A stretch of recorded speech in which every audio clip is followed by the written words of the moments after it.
So I've shown off an online ability to be able to query this information. What if I want to pull from another source? I obviously can choose to pull from a specific website. I might want to build this from a Excel sheet, for instance, or a CSV file if I had some legacy CSV files kicking around. I can connect into a variety of databases, everything from a SQL server to an Oracle database to an Azure SQL database to even things that are more far afield, a Sybase or a Teradata or even an Access database. All of those can be hooked into Power Query.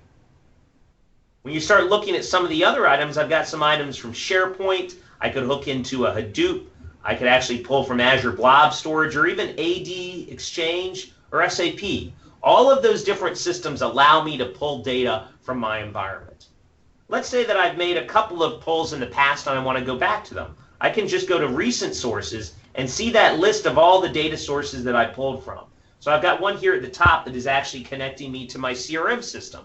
So I've got a CRM system that I'm connected to. It will go in there and pull that data from the entire CRM system so that I can go through and actually get the information that I need to provide to others. Now you can see at a glance, it's already connecting me to my navigator screen, and within a few seconds I'll be able to pull this down and get access to all of my tables within my CRM instance. Now we happen to be using CRM in this demonstration tendency not only for sales, but also marketing efforts and customer service. So if I want to build some reports on the amount of incidents that have come into the system, you can do that. If I want to see how effective my marketing campaigns are, that information is in there. Or a more traditional use is to go in and actually pull information from your opportunity set. So what does that look like? Here, this is a great example. When I hover over opportunity set, I can see there's a lot of data that's within here. I've got 149 different columns alone within that particular set, which is fine. I can choose to go ahead and edit that information.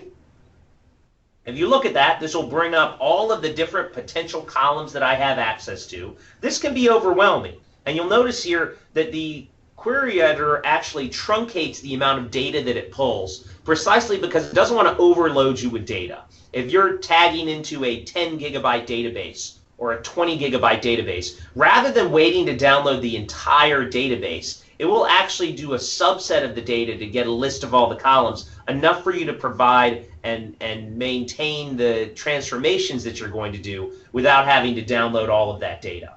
But you'll see here I have access to all of these columns that are contained within it. And if I choose, I can select Choose Columns, and it will come through and allow me to select individual columns that I need to. Now, one of the best things for one of these tables with 149 columns is I can also simply start searching, and you'll see that I can select a couple of columns contained within it, and it will start to make those changes to the environment.